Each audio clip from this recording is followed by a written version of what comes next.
Report അതിൻ്റെ പ്രക്രിയയൊക്കെ തന്നെ എത്രമാത്രം സങ്കടമാണ് നമ്മളിലേക്കൊക്കെ നൽകുന്നത്.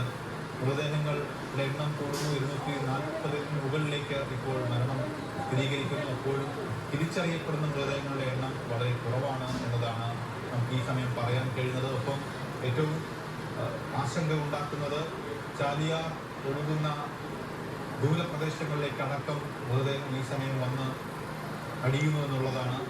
70 കിലോമീറ്റർ അപ്പുറത്തുനിന്ന് വരെ ഒരു കുഞ്ഞിൻ്റെ മൃതദേഹം കിട്ടിയിരിക്കുന്നത് മുണ്ടക്കയിൽ നിന്നും ഒലിച്ചു വന്നതാണോ എന്നെ സംബന്ധിച്ചൊന്നും വ്യക്തതയില്ലെങ്കിലും നമ്മുടെയൊക്കെ ആശങ്ക ഇരട്ടിപ്പിക്കുന്ന വാർത്തകളാണ് ഈ രണ്ടാം ദിനം ഉരുൾപൊട്ടി 40 മണിക്കൂർ പിന്നിടുമ്പോൾ നമ്മൾ കേൾക്കുന്നത്, അറിയുന്നത്.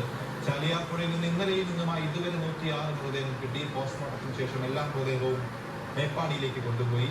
ആ വിവരങ്ങൾ നൽകാൻ പ്രിയ ഇളവള്ളി മഠം തയ്യാറാണ്.